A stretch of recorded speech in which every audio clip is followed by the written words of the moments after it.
કેવી સરકાર છે આપણી? કાશ્મીરનું નામ બદનામ કરો છો.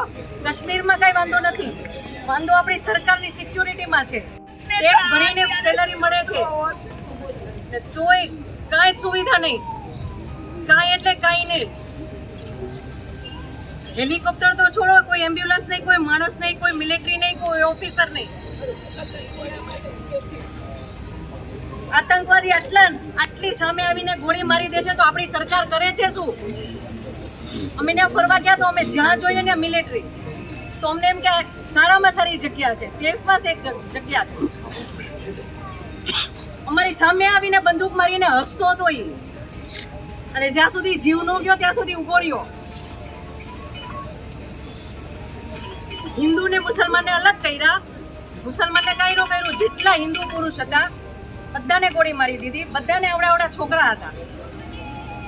ઉભો હસતો હતો, જ્યાં સુધી જીવ ન ગયો ત્યાં સુધી ઉભો હસતો હતો. આ કેવી સરકાર છે આપણી? કાશ્મીરનું નામ બદનામ કરો છો. કાશ્મીરમાં કઈ વાંધો નથી, વાંધો આપણી સરકારની સિક્યુરિટીમાં છે. આટલા ટુરિઝમ ત્યાં હતા ઉપર, એક મિલિટરી મેન નહીં, કોઈ પોલીસ મેન નહીં, કોઈ ફેસિલિટી નહીં, કાંઈ જ નહીં, કોઈ મેડિકલ કેમ્પ નહીં, રસ્તાની સુવિધા નહીં. ઉપર મિની સ્વિટ્ઝરલેન્ડમાં એક ઓફિસર નહોતો, કોઈ જવાન નહોતું. જો ત્યાં કોઈ હોત ને તો આ ન થાત. કોઈ સિક્યુરિટી નહીં.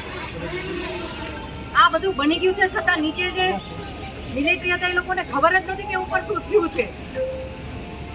અમે અમારા કોન્ટેક્ટથી ફોન કરીને જાણ કરીને પોલીસને એમ્બ્યુલન્સ બોલાવી ત્યારે મિલિટરી વાળાને ખબર પડી કે ઉપર આવું કંઈ થયું છે.